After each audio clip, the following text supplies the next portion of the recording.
people harm Americans anywhere. We do what's necessary to see that justice is done.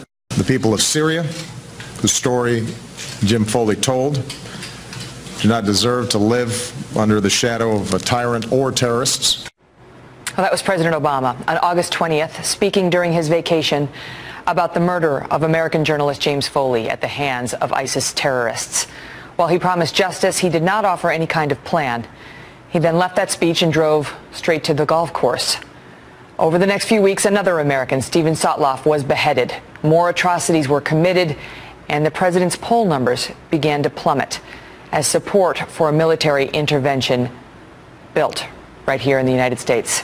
And last night, we heard a very different message, vowing to destroy and degrade these terrorists with a series of military actions. Joining us now to react in a Kelly File exclusive, Michael Foley, the brother of Jim Foley. Michael, thank you so much for being here with us tonight, and I appreciate it in particular on a day like this, 9/11, when you and your family have been directly affected by the war on terror that began 13 years ago today. I want to ask you, your brother... Yeah, no, thanks for having me. Your brother Jim went to Syria in an act of courage to cover the barbarism there and ultimately became a victim of it. The president last night vowed a military campaign, but my question to you is whether it came too late. Yeah, well, it certainly came too late for Jim. I just hope it's not too late for others. When you sat and listened to the president last night, talk about how a core principle of his presidency is if you threaten America, you will find no safe haven, and heard him outline his plan, what were your thoughts? It didn't sound like much of a plan to me. I mean, I understand why maybe certain details they don't go into, but I would have liked to have seen a little more involved strategy that includes a plan to institutionalize change there and stabilize the region. I know your family has been somewhat upset with how the administration handled Jim's case, obviously, and your family over the course of it. Absolutely. And I'm wondering whether you feel that that you were well supported, because I know that, when we made the prisoner swap with the 5 Taliban generals for Bo Bergdahl, a man who was accused of being a deserter of the U.S. Army, the president came out and said the policy is no man left behind, and he expanded that even to civilians, saying no Americans unjustly detained should be left behind either, and wondering if you feel he and the administration did all they could to get Jim back.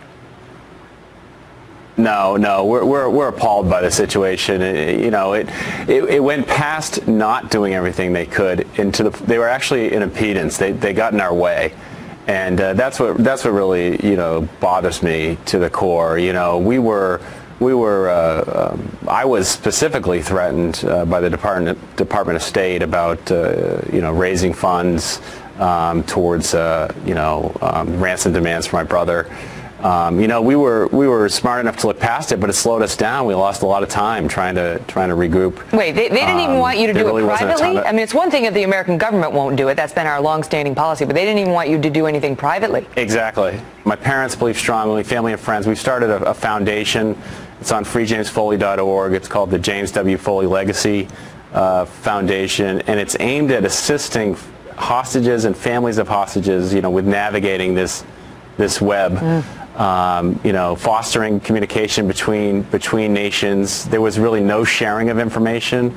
In fact, when we tried to get information from other allies, even, we were stonewalled. So it's a huge gap. Michael, the whole country was so horrified by the video of what happened to Jim, and obviously no one more so than your family, and it's actually played a major role in the president's announcement last night. I mean, the latest Fox News poll showed 65% of the American public believed that the United States should take the lead in going after the killers of your brother. Did you watch the video? I did. I watched an unedited version of the video. I felt I had to.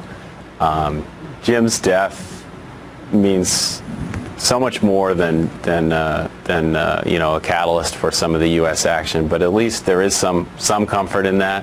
It certainly was a kind of a seminal moment, and clearly, has pushed our administration to act. But The video just struck me to the core, that just the evil this group has. I just can't wrap my mind around that.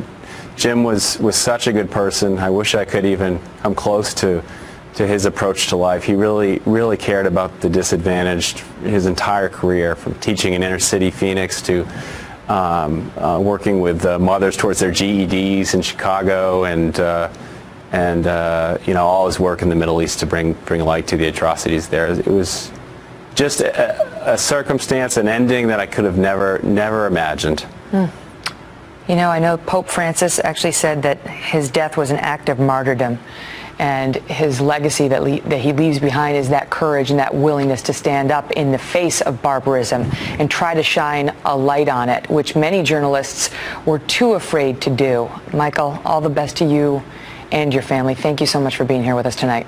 Thanks, Megan. Take care. He's such a sweet man. You know, he described himself as a proud American and said he didn't want to be negative. You know, he just wants the world to remember his brother, and he's obviously very concerned about our foreign policy today.